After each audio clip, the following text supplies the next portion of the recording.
Ever walk past a place for rent and wish you could just take a peek inside? Maybe even explore the layout. Envision the natural light streaming through the windows. Or plan where your vinyl record collection would go. At Apartments.com, you can. With tools like their 3D virtual tours, you can see the exact unit you could be living in. Really envision yourself in your new home with Apartments.com, the place to find a place. Hey, it's Ryan Reynolds here from Mint Mobile. Now, I was looking for fun ways to tell you that Mint's offer of unlimited premium wireless for $15 a month is back. So I thought it would be fun if we made $15 bills. But it turns out that's very illegal.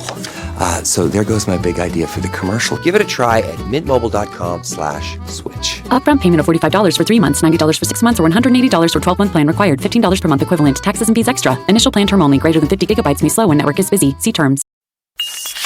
There's no place to escape to. This is the last podcast. On the left. That's when the cannibalism started. What was that? When the VHS DVD combo came out, I think fathers were like, technology is done. This is all I need. I just need a chair that can blow me. Should we start her up? Yeah. All right, welcome to the show, everyone. I'm Ben Kissel. That's Marcus Parks. We got Henry over here, too. I hope that our listeners by this point are not only covered in pussy juice, but literally have too much cash that they can't even spend it after listening to last week's episod about chaos magic. That's right. So you want them to treat it like Brewster's Millions. That's all chaos magic is for. You become Brewster. But then you spend all the money within a year because the universe has a funny sense of humor. Because if not, you turn into a fucking alligator. Or you open some portal to a mischief god. This is Chaos Magic Part 2. I mean, you thought we were in the muck in the first one. This is really going to get intense. Yeah, this one right here is when we're really going to get into the nuts and bolts of chaos magic. The first episode was more of the basics. This is when we get into the stuff that really shows you, I guess, the inner workings of chaos magic. And I would also say that this is the stuff that is the most difficult to understand, the stuff that literally is a lifetime journey towards understanding, which is we're going to attempt to explain it now on about a year of solid research, and it's still a lot of garbage. All right. I'm ready to be educated. Yes. All right. So let's start with fractals. Now, in order to understand chaos magic... Good Lord, I can already feel it. I know, This whole episode's a nerd alert. This whole episode is... I know. When you said fractals, I immediately was just like, can I just go to the bathroom? I have to skip this class. This is such... started talking about chaos magic, it feels so much like the wallet chain version of The Secret. That's very, very true. Yeah, but still, in order to understand chaos magic, you got to understand fractals. Have to understand fractals. You really do. A fractal is, according to the Fractal Foundation, we have to get through it. A never-ending pattern that repeats itself on different scales. We see fractals all the time in nature. For example, a tree branch, a lightning bolt, river networks, and blood vessels all have pretty much the same pattern while having vastly different purposes. Now, what you're saying right then is something that is very difficult to even understand. This is how I got it in my head, right? Is that, like a shell, like they have like the image of a conch shell is that spiral. Yeah. Right. If you go deeper inside the pattern of the spiral stays the same as you go deeper and deeper and deeper, right? Yeah. Is that the pattern within it is exactly the same. A fractal, the concept is that the big picture is exactly the same as the microscopic picture, which is like the way they compare it a lot of times, which I hear. It's one of those, Marcus. I know you're making the face, but it's like that. It's how they say, like, one theory is that they believe that if you map the actual shape of the universe, it may be very similar to the shape of the human brain. Literally looks like a dented oval, right? And so that idea is that the universe is the size of the human brain. It's the shape of the human brain. It's a fractal of the human brain. And that's why if you can change your mind, you can change the universe. And the universe played football, and now it has a terrible concussion problem, and it's going to kill itself. Yeah. So, and fractals, by the way, they're not just seen in nature, they're also seen in math, and they're also seen in art, but I don't really, I'm too dumb to really explain all that stuff, so just take it from the Fractal Foundation when they say fractals are smart. Science, math, and art. Doesn't make sense. No, it does does. not make No, sense. it does. No, Science, science, math, yeah. and art. Smart. But it should be technically science. No, that works for me. That's a rhyme, and that works. Doesn't it work? It does. Fractals are smart. Science, math, and art. Boom. Makes I us love like, fractals. It doesn't explain what fractals are. At the same time, No, Henry, are you not? They are smart. Science, math, and art. there is a mathematician right now who's literally pulling his car off the parkway, like through the embankment into the street. We're going to have scientists blow their brains out. With any luck, my car will slowly sink into this river.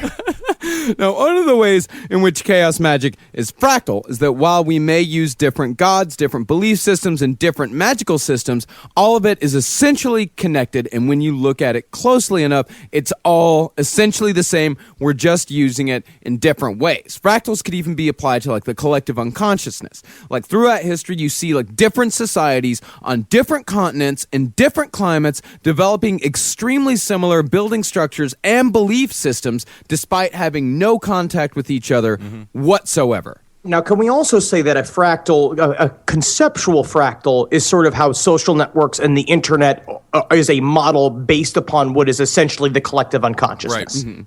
Yeah. Maybe? I mean, absolutely. Yeah. At the end of the day, no one is a unique butterfly. The only reason that anything functions is because we all have there are universal truths that we can tap into. Yeah. Everybody runs on Duncan. Oh my God, that's so true. You literally cannot have a pile of fireworks just left unattended. You have to blow them up. Absolutely. That's a part of it. Thing is about fractals, in order to see them, you got to have a broad perspective. If you're only looking at these things on a minuscule level, then you'll miss the overall pattern. You can't see that a lightning bolt and a blood vessel are similar if you're looking at them on a molecular level only. But if you pull back your focus and open your mind. Open your fucking mind, you idiot. Fucking get with the flow. Oh my God, I'm getting so frustrated with you. You can see the similarities between the two things, between the lightning bolt and the blood vessel. You can see the shape similarities. Well, I mean, it's amazing. If you look at videos or images of people who got struck by lightning, you see the vein structure that happens. Exactly, the vein structure, yeah, it's the exact same thing. That's a great example of a fractal. Thank you, Marcus. Sort of also like, thank you. Great, good work. Is it also sort of like if you use lipstick to put lips on a butthole? Is that a fractal of a mouth? I think that is. I'm going to take this one, think- Marcus. yeah, Yes, it is, Henry. Somebody needs some CPR. I gotta go down there and take a look at it. Sir, please, you are wasting 911's time. I thought it was just lipstick on a butthole, but then he put googly eyes on it, and I married it. That's the thing. When you see those two shapes, and you see the broad shape, like when you really see all of this shit, like for example, what Henry was saying about the universe and the human brain. If you work your way in, you can see that on a molecular level, everything is essentially the same from the universe as a whole right down to the electricity popping away in your brain. All of this stuff is connected. All of this is essentially the same. So therefore, if you change your mind, as Henry said, if you change your mind, you can change the universe. But it's very important here because I know there's some science and math nerds and geeks out there that are screaming about how we're misunderstanding fractals completely. We definitely are. We absolutely are. Like, we're completely. And what I say is don't confuse the map for the territory. Now, we did not really explain that in the first episode. The map not being the territory is an essential quality of chaos magic that you have to understand in order to move different rituals. What we were talking about before with models, right? About you adopting beliefs in order for certain rituals, in order to do certain things magically. What Hines says and what Robert Anton Wilson talks about all the time is that the map is not the territory. Is that if you like the way an example Robert Anton Wilson does is he said the mind isn't a computer, right? Like you could talk about like there's an Aristotle, I forget the fucking philosophy, where there's no such thing as is, right? The mind is not a computer. You can describe the mind using a map that is an example of a computer, but it is not a computer. But you can find a way to understand it by putting a map on top of it, which is why we talk about the universe being like the mind. It's not that the mind is the fucking universe, is that if you can just understand that this is a way to, it's a tool for understanding something about the universe in a way that you can grasp, then you can get power over it. Yeah, it's an abstract way of thinking. If you're trying to think about this type of stuff in literal terms, if you think that, look, okay, chaos magic, when we say like fractals, you think we're talking about like literally fractals. We're not. We're just using these things as examples. It's a way for us to understand this shit in order to tap in to the larger power that is the universe. And that you were saying, it's a model. It's an example of interconnectedness. Yeah, exactly. What are you thinking, Ben? Well, I'm just thinking about first of all, Dunkin' Donuts, as Henry triggered that. But I was thinking about the map is not the territory. So you're saying you're not a world traveler if you look at a map and you circle Iraq. You didn't actually go there, exactly. Right? Exactly. So you have to go there and explore the environment. So the map is just, a lot of. Yes, so I think I understand that. Yeah. Years of explanation. This takes years to understand. I just started really kind of grasping the tiny edges of it, of just being like, okay, it's just like, this is not the map, not the territory, but that's another way to get kicked out of a bus station is the constant reminding yourself. It kind of reminds me of what happens now with virtual reality. That's still the map. That's not the actual territory. So there is something sort of generic and unfulfilling about it. Mm-hmm. Another day in long fat man history. Boom. To understand. Is that lipstick on your butthole? God damn it, you've tricked me again. Want to see it whistle? Sometimes it makes some chocolate. I do want to see it whistle. So another huge thing, principle of chaos magic that we have to talk about, that we touched just a little bit in the first episode, is the old saying from Hassan-e Sabah, nothing is true, everything is permitted. You know, Hassan-e Sabah was probably born like Bill Myerson in Indiana.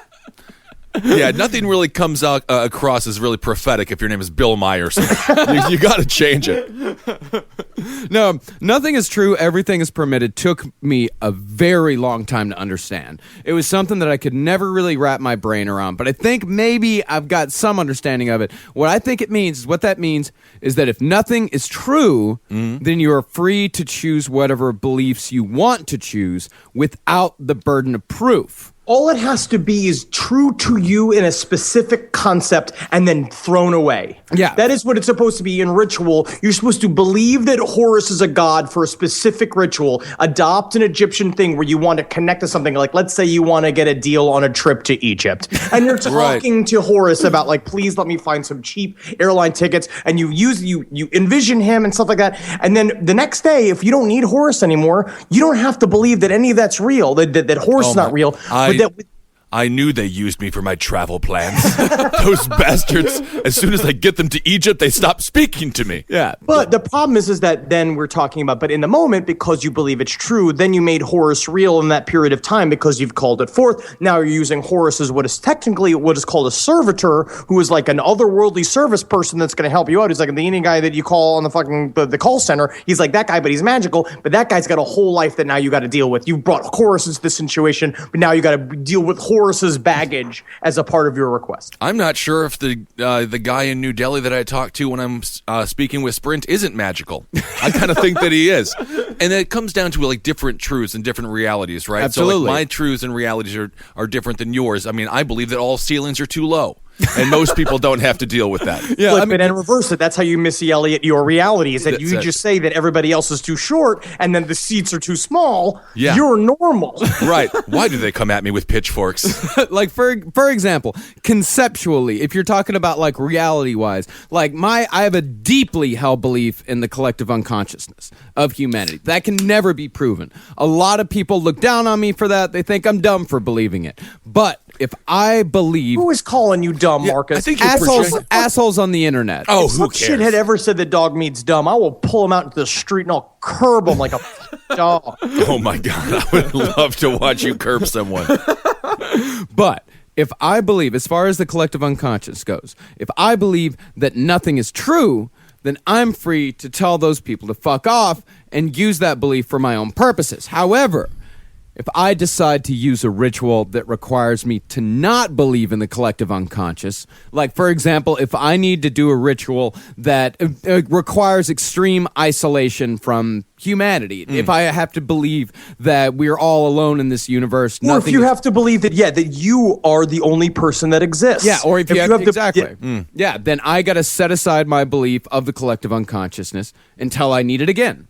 You get it? I love it, and that's where you really get into your radio heads. Yeah. And Ben Folds 5, I listen to a lot of Ben Folds 5, and I like that song One Angry Dwarf, even though I'm really big, but I was bullied too, and I'm going to have revenge. I know. You're already getting it slowly but surely by getting onto television. Yes. But that's what we were talking about. The deconditioning exercises are so important about chaos magic, because the idea is eventually you're not supposed to believe in anything. You're not supposed to have it. It's only supposed to be what works for these contexts right now. Yeah, if you're free to choose anything, if you're free to believe anything, then it follows that anything is possible, i.e., everything is permitted. If there is no purpose, if there is no plan, then there's only what we choose to believe rather than what we are told to believe. Is there then it's true.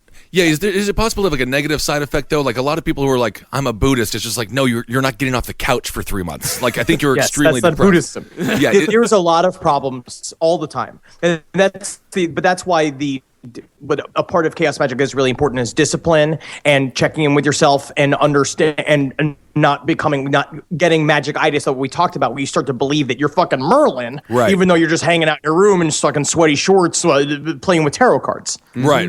Yeah, this whole thing, it's not about God waiting for God to answer your prayers, and it isn't about being passive. It's about being proactive and making things happen for yourself on a metaphysical level. And that's the thing. I think that metaphysically, there's no difference between saying a prayer and performing a magic ritual. Both of them are petitioning an extra normal power for a request, and results from both can be attributed to either belief that something actually happened, or that it was all a coincidence, or most likely that just the sheer act of focus helped you to get through whatever it is that you're trying to get through. And at the end of the day, it doesn't matter. None of it matters. All that matters is that it works for you. And once you accept that, then you're well on your way to becoming a full-fledged chaos magician. Ooh, cool. And once you start practicing chaos magic, it's a good idea to choose what magical system that you think would work best for your specific ritual. Because remember, this is not a permanent thing. You aren't locked into any of this. I love it. It's like a lease as opposed to buy-in. Yeah, absolutely. It is like a lease. It's a magical lease. And again, remember, chaos magic, the whole point of it's not the same as right-hand path or left-hand magic, where you can't really teach too many specific dogmas from the very beginning. This is about you practicing it. Chaos magic is all about what you do for it. It's not about the books you read. It's you can read as much as you want about rituals, but each one of them just says, well, and then you got to make it up from there. Now you make it up. Here's kind of a thing, but now you got to go make it up. I mean, it is kind of one of those bizarre things where it's like coincidences, are they coincidence, or did you will yourself to be put in those positions? I was talking with people last night for some reason after the live last podcast show here at the Creek, and thank you so much for everyone who came out. It was so fun. Totally. They kept on asking, how did we meet? And I had to go way back and had to go through this whole story, and it doesn't seem like a coincidence in hindsight. Yeah. It just seems like it had to happen that way. Yeah. And I wonder if that sort of plays into this whole idea. Possibly. I mean, that's the thing, is it doesn't matter. It doesn't matter because it worked out the way it did. It's sort of like the moon is up there, even though there are a lot of people that are really upset about it. Yeah, it's not up there. If it was up there, we wouldn't see it. You know? Absolutely. No, what this is all about is changing your belief system in accordance with the ritual. It's not about building a permanent belief system, because if you have a permanent belief system, then you will immediately reject anything that doesn't fit in with said belief system, and the whole goddamn thing falls apart. Something I discovered very recently. Long story short, I had a chamber, now I got a mind horse. Listen, we're not your girlfriend. You can't flirt with us. Yeah, it doesn't. Right? Was that flirting? Was Marcus trying to flirt there, Henry? That is his flirting. Wow. I've seen it. Yeah, him and his girlfriend gnash their teeth at each other, and then they throw bones at each other, and then they just start fucking in front of everybody. Oh, I see. Well, that's when you know dinner's served. Me and Pickle Girlfriend have a very special relationship. That's very She's good. Really into this shit. So yeah, awesome. We're working on some stuff. But yeah, mind horse. That's what I got now. Like I had to, because the belief system that I kind of had before, the kind of rituals that I was doing before on a regular basis to kind of get my mind right, it didn't work, because I would try going to that place that I've been going to, that ritual that I would use to go to that place to visit my keepers at the silent gates of my memory. I would also try known as there. the crystal castle within your mind. Exactly. It was my crystal castle. But I've been having I've been having some shit going on recently. I've been having some bad times. And then eventually, like, I kept trying to go there. And then when I tried going there, I found that everyone in it had been murdered, that it was burning down. And then eventually it was just darkness. It was just blackness. And so that belief system didn't work anymore. That doesn't work. Oh, it sounds like a perfect place to hang out. No, it's the worst. It's just darkness and demons. Yeah. Like, it's awful. Okay. In my mind, I get carried everywhere by mind parakeets.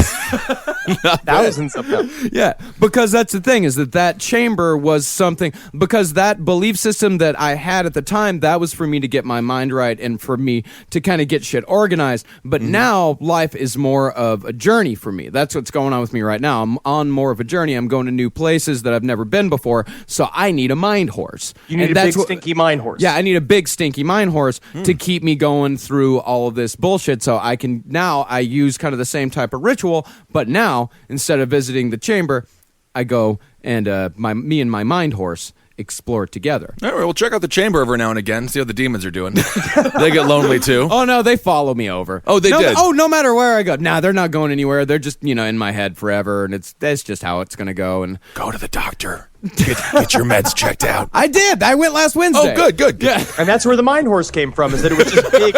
Remember those horse pills? The big, thick pills. Yes. This podcast is brought to you by Squarespace. Squarespace is an all-in-one website platform that helps you stand out online. Yes, that's right. You don't have to smash your face with a hammer. You can just start a business. It's got everything you need on Squarespace, from securing your domain to building a professional site and showcasing your work all in one place. Let's say you want to show everybody how you can carve your ribs out of your lower abdomen so that you look more like a Ken doll. That's amazing. You can bring your vision to life with AI-powered design or curated templates, plus flexible editing tools that helps you create something that truly reflects your style, especially if you are somebody that is trying to corrupt the young men of America. That's what Squarespace is really going to help you. Squarespace makes it easy. It makes it easy for you to put all that together, and you just go to Squarespace and do it all. Thanks, Braden. Head to squarespace.com/left for a free trial. And when you're ready to launch, use offer code LEFT to save 10% off your first purchase of a website or domain. Adobe Firefly is the all-in-one creative studio with AI-powered image and video editing for today's creative process. Built for creators of every kind, Firefly helps you generate, edit, and experiment fast. Because the asks aren't getting smaller, the budgets aren't getting bigger, and the timelines, oh yeah, still tight. With all the best creative AI models in one place, Firefly brings your ideas to life. Unlock a better way to make with Adobe Firefly.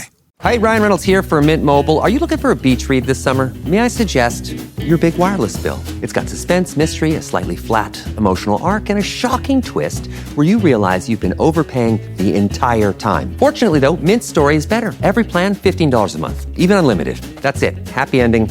Zero tears. Give it a try at mintmobile.com/save. Upfront payment of $45 for 3 months, $90 for 6 months, or $180 for 12-month plan required. $15 per month equivalent. Taxes and fees extra. Initial plan term only. Greater than 50 gigabytes may slow when network is busy. See terms. Yeah, and that's the thing, is that all these belief systems can be conceptualized by magical models. As far as what a magical model is... This is the idiom that Marcus and I talked about. We had a long time. There's different things. Is it costumes? Because I said costumes. It's actually more like hats. Yeah. It's a hat? Yeah. Or glasses. It's like funny glasses. Hold on. Can we back up a little bit? Just treat me like I'm a normal person. Yeah. What the hell? No, hats. It's a hat. Yeah, well, think about the idiom. Yeah, I wear a lot of hats. Explain what an idiom is. A saying. Okay. Yeah. It's a thing that's a lot of times can turn out to be racist deep within its definition. So that guy wears a hat. So the term of the guy's wearing a lot of hats. Yeah. It's not just some guy. It's not just some guy who's addicted to hats. Or it's not a guy with a big head. He just got a little different rules in his life. Who's wearing the hat? You are. Like, I have a hat. For example, yeah, Ben, you got some hats. What kind of hat? Is it a Cubs hat? What kind of hat? If you acted as a cop in part of your life, like John Wayne Gacy, in order to kill a bunch of boys.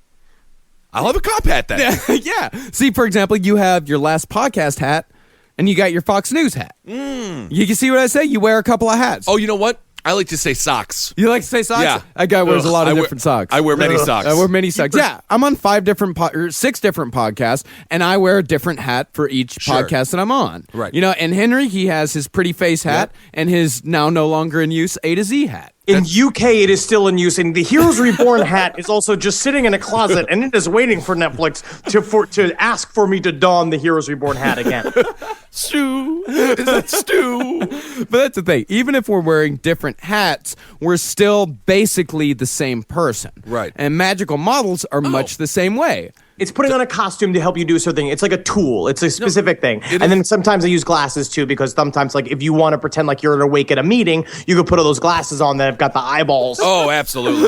But literally, I mean, this is exactly what Donald Trump did. Yeah. He put on that dumb hat, and he's like, I'm president now, make America great again, cap. And this is really what he went through. Yeah, I mean, he put on a literal hat. He did take it. But I'm actually starting to think that Donald Trump is some level of magician. It's possible, I absolutely believe he is. He is doing some shit right now. He's not a good magician. He's being a naughty magician, and I wish he'd stop. But I think that he is being very, very powerful right now. Yeah, absolutely. He is doing Jedi mind trick type of stuff, like the whole hand motions, the way he talks. Like this guy, he's into some dark shit. He's absolutely. He's probably hanging out with the demons in that rejected shed of yours. Yeah, absolutely. I love this shed. It's fabulous. It's the best shed I've ever seen. It's great. I won't have anybody say anything different. It's the best shed, and all these demons right here, they're doing hard work. It's fabulous. Well, I mean, it was more made out of flesh and blood vessels and fire. It's getting better and better, man. It's a long story. It's a long story. All right, let's get back. I mean, it's gone now. Okay, but anyways, now. Let's go through magical models. Magical models, you wear whichever hat is best for the task at hand. Pick a hat. And you pick a hat, so magical models are much the same way. The oldest magical model, and the one traditional magicians use most, is the spirit model. This model is dependent on the other worlds being real, as in, you can summon the demon Adramelech and bend him to your will. Yeah, you know how you summon Adramelech. Hey, come now to hang out with me. Or you can summon the Egyptian god Horus and ask him for a favor. But then you have to believe that these other realms are real and these entities are real, and that you can go and talk to them, and then they hang out in the sky somewhere. Can I just give Horus a compliment and not bother him? Yeah, I mean, really, if you're bringing him in, then you're already kind of bothering him. I tell you what, if you go to Ben Kingsley and he's sitting in the airport and he's on his phone, even if you want to tell him you thought he was the best Indian there's ever been and you've met real Indians, he will be kind of upset because you're bothering him. He's on the phone. Right. Yeah, exactly. But with the rise of science in the 18th century, we see the first manifestation of the energy model. See, for centuries, millennia, it's just been spiritual. But in the 18th century, you start seeing something new, the energy. The energy model involves the manipulation of the subtle energies of the universe, such as what the Nazis tried to do with vril energy. So it's like vril energy, orgone energy, what's prana, like all of that kind of stuff that's like, essential life energy. People talk about chi. Like that is where that model came from, is that there is energy flowing at the universe and where magical acts are done through harnessing that energy or releasing it. Right. Bowie was really into the energy magic as well. Cocaine is what he meant. That was his sort of manifestation. Cocaine, peppers, milk, energies. That's going to give you energy. Frequency. Think about that. Like radio. Yeah, totally. Hey, good work, Kissel. Thank you. You're going to pass the learning comprehension test for this episode. I might. I smoked a lot of weed before class. I'm into it. I was actually watching a great documentary on the Carter family, and the first radio, there was just a tin can with a couple of sticks in it, and they would just like throw the waves out there, and people would just randomly find them. It wasn't like a radio. Yeah. It was just a bucket. Yeah. Anyway. Incredibly fascinating. Thank you so much. Now, after the energy model came the psychology model, which was popularized by Freud and Carl Jung.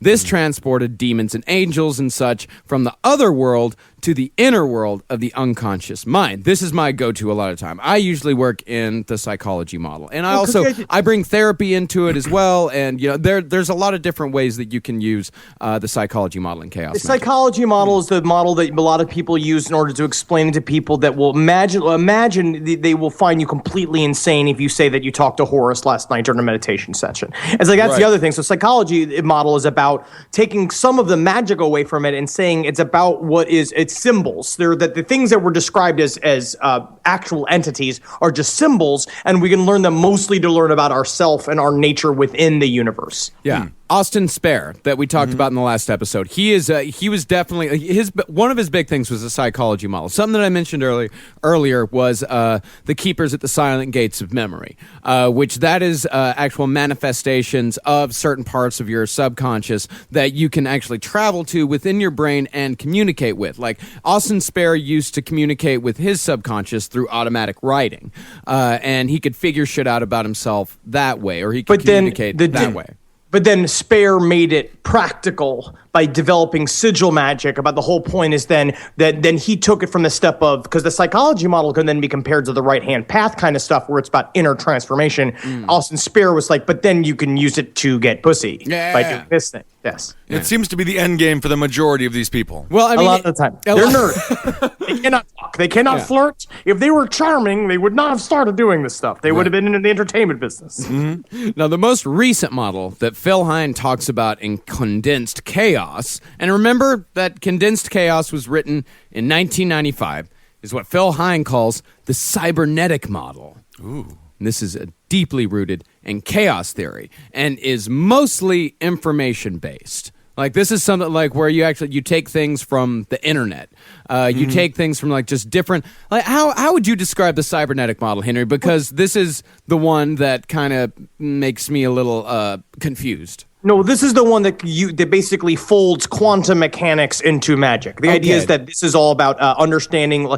It's my view of the idea is that we're living in a hologram universe, and basically you can use your brain to jump into the DOS programming of the universe and change shit for yourself. Okay, like change the mod settings. Like you can go in and like make everybody got big heads, like the Bill Clinton head used to have in NBA Jams. Oh, yeah, that's a great game. And I loved Bill Clinton with his big old head. I thought about it like soup. You know, condensed soup, you got to add a little water. And You're just hungry. I am. But you got to add a little water, and then you get a perfect consistency. Yeah. So you are the water. Think about it. Like, this is how Phil Hine describes these sorts of things. It is a set of techniques for rousing a neurological storm in the brain, which brings about microscopic fluctuations in the universe, which lead eventually to macroscopic changes in accordance with the magician's intent. Change your mind, change the universe. And those last three words are very important to chaos magic, no matter what system you decide to use. The magician's intent. Henry, do you want to go more into intent? Because I think you really got a good understanding on this. What it's about, you have to make a statement of a very clear and specific thing of what you want from the universe, and it has to be very specific, and it has to be, it's just like, it is my will that I will, like, you know, I've done that before. I wrote, it is my will to book Heroes Reborn. I literally wrote it, and I did it out, and you aim it, and that's a part of it. Is the idea is that you're supposed to then use ritual, no matter what it is, using different models in order to convince yourself that you're actually affecting change, and then your brain, if you truly do believe, can hack into the universe's code and change it for you. They can literally go this. It is my will to take Sean Hannity's job. Yeah. See? And I'm working on it. Yeah. But that's the thing, though. You know, when you say that it is my will, then you have to proactively seek that will out. That's the idea, and that's what they talk about a lot of times. It's like you can't just say it and go out of the universe. You have to basically also increase your probability that your will work by charging yourself, by putting yourself in a position where it's like, I can't just say I'm going to book Heroes Reborn and be sitting in a 7-Eleven in Indiana not doing anything. I have already be on the road towards doing it, and because the momentum is what allows you to push yourself. What they say is push the boundaries of achievable reality. Right. And so it's just making room for what is possible. Right. Within your universe. Yes. Right. Yeah. And it's very important to make it very simple. Because if you have a simple statement of intent, it lets you observe results. Because if you make something that's a little more, if you do something like, okay, like it is my will to be better at parties. That's pretty nebulous. Like you can't actually achieve. You can't look at that result as either you are or you're not. You could just start you could lose your hands in an accident and have a fun story when you go to a party. So you have to be like, no hands, going up the dips and stuff. I can't scoop. Yeah, can't scoop them. It's more like it is my will to make a friend at a party. And that's a very simple thing. But it is like that's just a simple sort of thing. But that is also something that is achievable. You can see that, totally. like, I did this. And if that is your will, if you want to make a friend at a party, I have some advice here for you. Drink all the booze and just let people know what you think. No way that's going to go horribly wrong. Also, never tell anybody it was your statement of intent that night to make a friend at a party. Creepy. You cannot go at someone being like, I intended to make a friend tonight. It is at a party, is it not? I can tell by the various favors. Well, I'll go find you one that isn't me. Okay, bye. Now, let's go back to our Batman example. Let's say you're a murder police. Let's say you're a homicide detective. You got a body come up. Man, murder police is such a cooler name than homicide detective. It's from The Wire. That's what they call themselves. Nice. Murder police. Now, you have this body come up.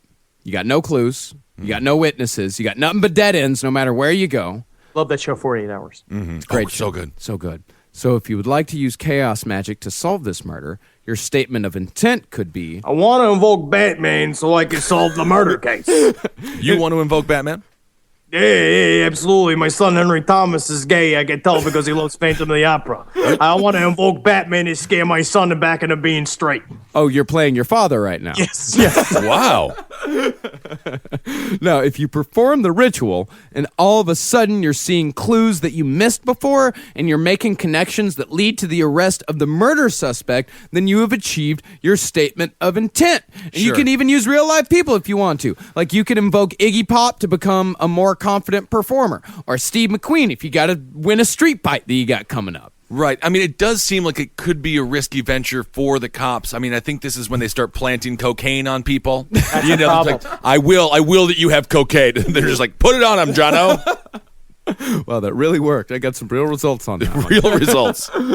Now, let's wrap up this whole thing with a deeper explanation of what is probably the simplest of techniques that you can use once you get your very first statement of intent: sigils. Okay. Now, what's important is on a day-to-day level, before you get into sigils, remember on a day-to-day, you should be meditating, keeping a journal, keeping a dream journal, talking about coincidences, marking synchronicities, looking at your life. That's kind of what you have to get yourself into, a constant mindset of magic. And what they talk about with Phil Hine talks about, which is letting it's not getting magical, it's letting magic in. If you'll start viewing it, start believing it all the time, start to believe that there's no such thing as coincidence. Start playing with it, play with little day-to-day things, and then you can really start doing sigil magic. Like the radio waves. Yeah. We had to let them Kissel. in. They've been You here the got whole this. time. And then the Carter family started singing weird tinny music. And the radio, and we found the radio waves.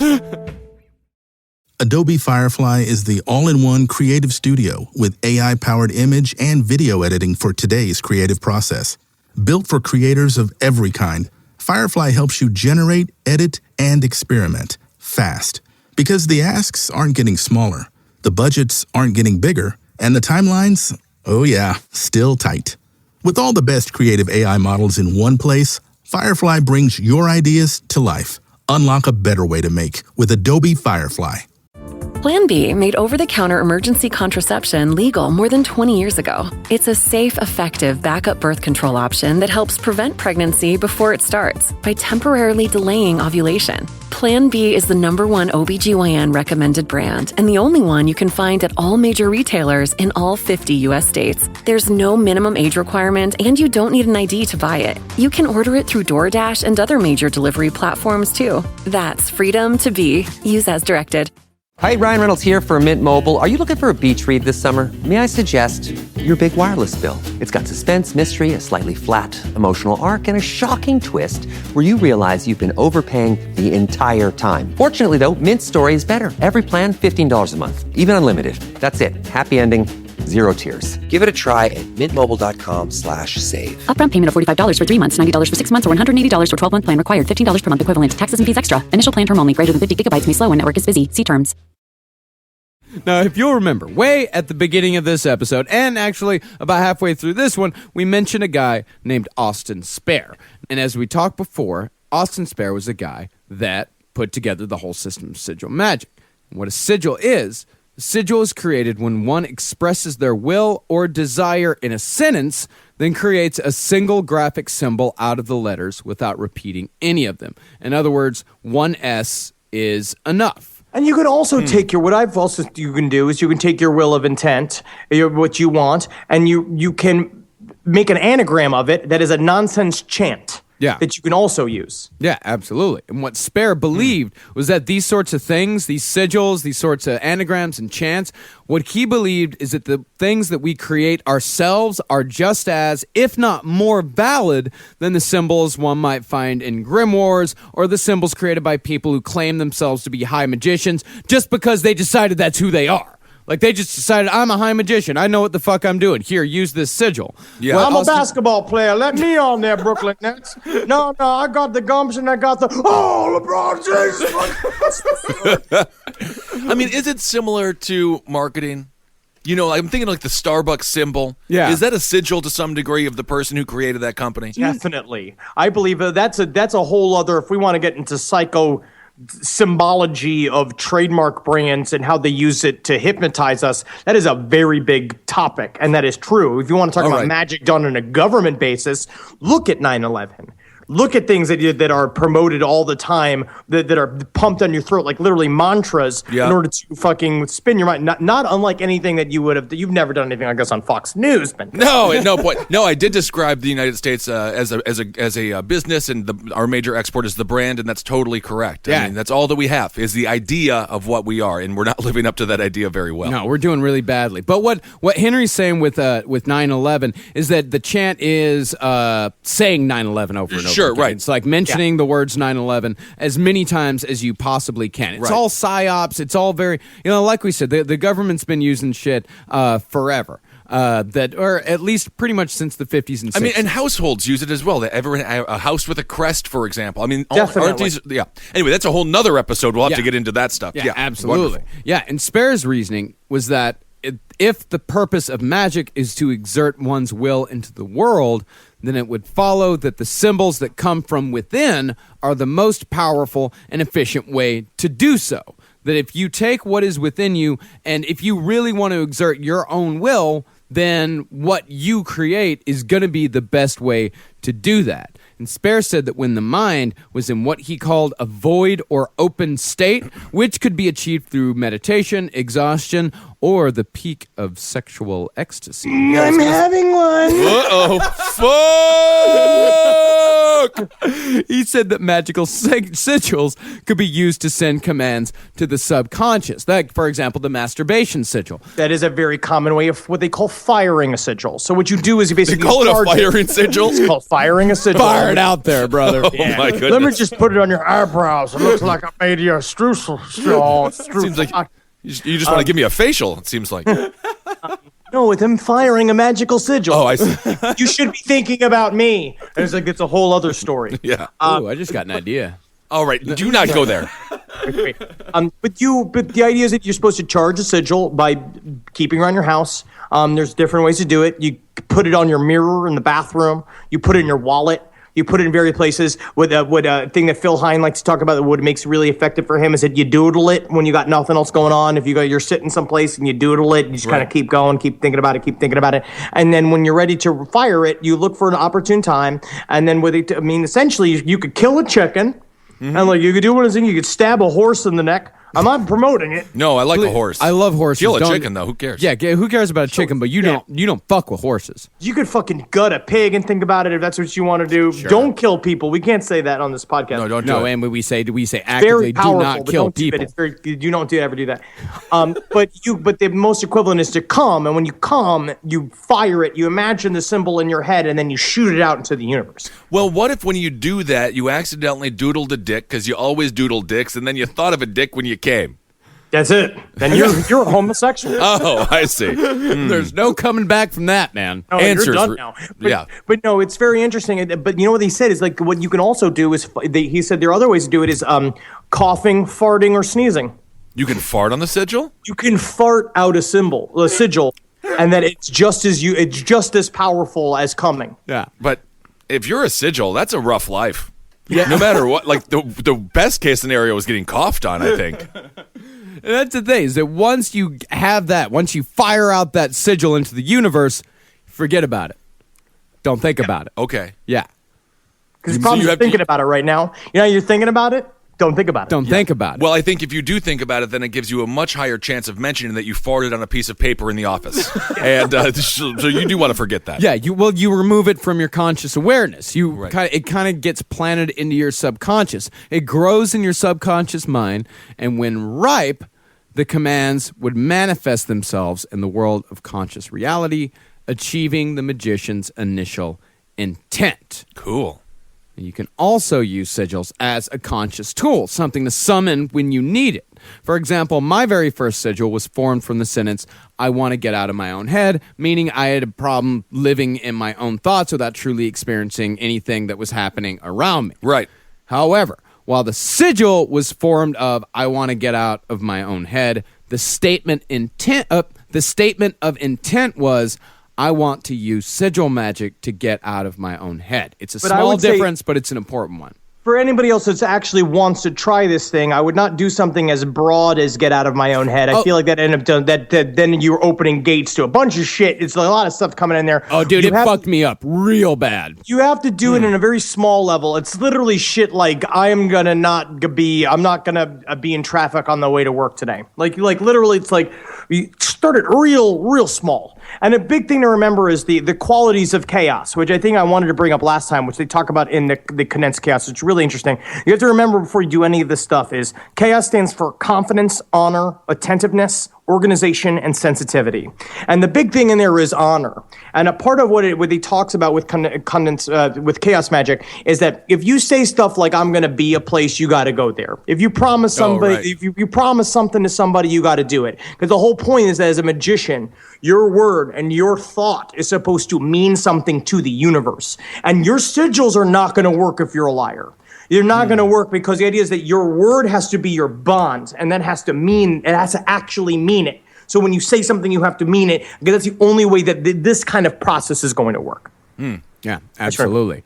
And then there are hyper sigils, which incorporate actual stories, plot, and characters that you create yourself. This is also called pathworks. Yeah. That you could talk about. So it's like the idea is that you create a whole scenario, like a magical thing where you're going to learn something about yourself or get something by adopting, like literally playing out a story. Like it's like acting. It's like literally going in and doing a thing in a model. And Grant Morrison does it all the time. Yeah, Grant Morrison, and his biggest one was The Invisibles. The Invisibles was actually a 6-year-long fourth dimensional hyper sigil that he used to affect change within his own life. And if you believe him, it worked, but he also almost died doing it. Now, he also only specifically wears Oakley's inside. Yeah, it's a kind of a bizarre thing that he does there. Yeah. And that's the comic book, The Invisibles. Yeah, the comic book, The Invisibles. Is that what he says is that he actually put himself into The Invisibles. He put himself into the comic book in the form of a character named King Mob. Oh. And he said that when he wrote King Mob meeting a certain type of woman, he'd go out and he'd meet that same type of woman. You know, that sort of thing. But he also, in one part of the series, when he gave King Mob, King Mob got captured, and he was being tortured. When that happened to King Mob, Grant Morrison also got extremely sick with this really weird, rare disease, and he almost died. He came extremely close to dying. Yes. So it works both ways. Like what he put the character through, he also found it kind of happened to him in real life. Like there was some correspondence. And, who knows if that was just coincidence? And who knows if that was just his, mind really making that.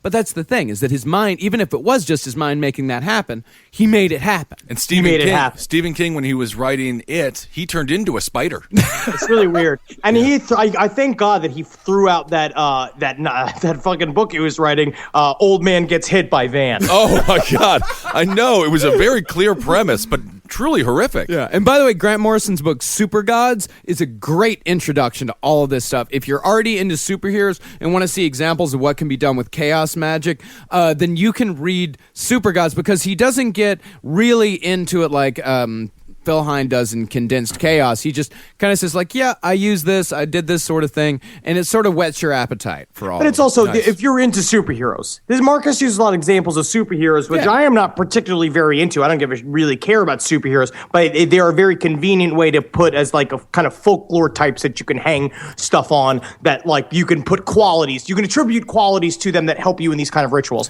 But it's up to anything. It can be anything. It's like a lot of times in my head I imagine Hunter S. Thompson. It's like I imagine him just because of what he meant to me from as a kid. Philip K. Dick, I have his face up is on my wall. Like I look at Philip K. Dick's life all the time and the stuff he talks about, the Valis trilogy, and that's the kind of thing that feeds me. I watch old Japanese death matches with Mick Foley and Terry Funk. Yeah. Those are actually amazing. There was one match where they had to dip, the loser got dipped into a bath of piranha. And I remember watching when I was 13, and they pulled the guy out right away because they are piranha. Vicious. And I was watching it when I was 13. I was like, they should have kept him in. And now at 34, I'm like, get out of there. Why would you put him in there in the first place?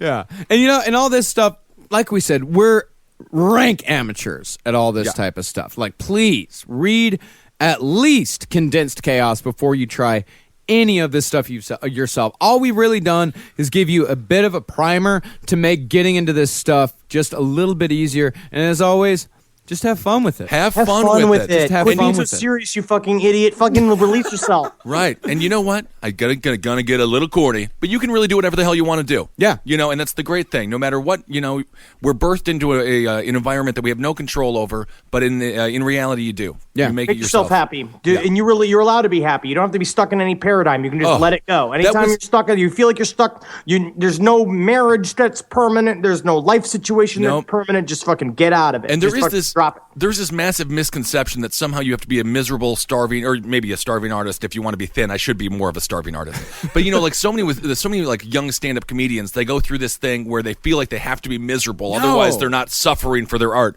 You can just be happy as hell. Yeah. And do everything you want to do. Yeah, totally, man. We're happy.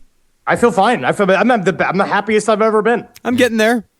Good, Marcus. Well, good. Thanks, man. Don't go to the demon house tonight. No, I don't go there anymore. I got my horse. I do kind of want to find directions to it.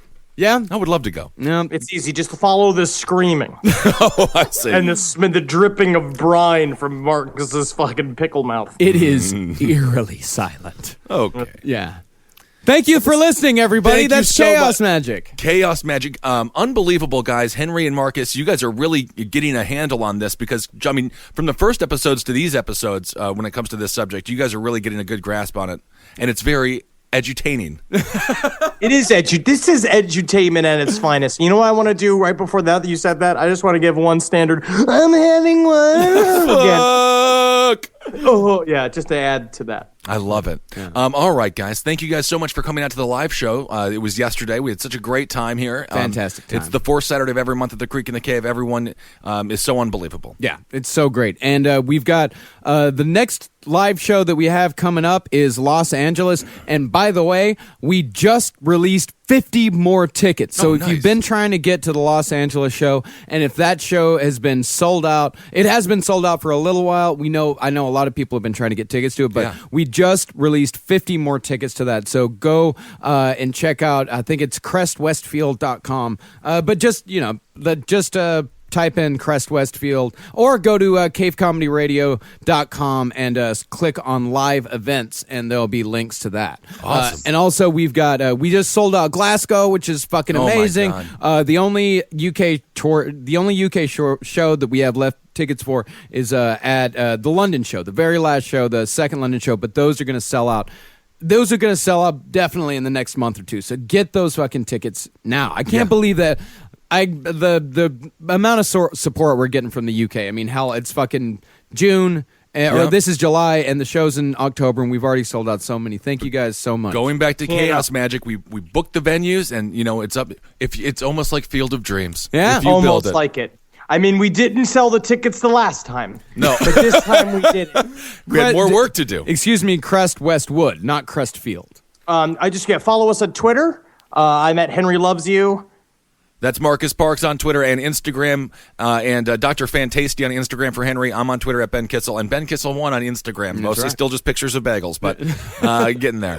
And go listen to my music show, Lucky Bone Show. You can only find it at mixcloud.com/Marcus Parks. You have to go there to listen to it. But yeah, just released a new one a couple days ago, and it's a bit more subdued, but it's a good one. Awesome. And check out the other Cave Comedy radio shows, Roundtable of Gentlemen, Page 7, Sex and Other Human Activities, Abe Lincoln's Top Hat, which, by the way, we moved over to iTunes on News and Politics, and we are crushing. We are so close to beating Glenn Beck. Almost. We're gonna get Beckerhead. Yeah. Can't wait. You just call him Beckerhead? Beckerhead. He's gone. The Beckerhead's gone. I like it. His time has come and gone. It is. It has. And if you guys, of course, thank you so much for giving to our Patreon. Of course, if you want to give to us, patreon.com/lastpodcast on the left is where you go to just give however much you feel we deserve, if you feel we deserve anything at all. But that's where you go for it. Yes. And thank you to everybody who's given so far. Hail yourselves. Hail Satan. And Heil Geen. Hail me. In my universe, I made you. With Megustalations. And Marcus, some people were wondering what it means. Megustalations, it means congratulations for liking us. For more shows like the one you just listened to, go to cavecomedyradio.com.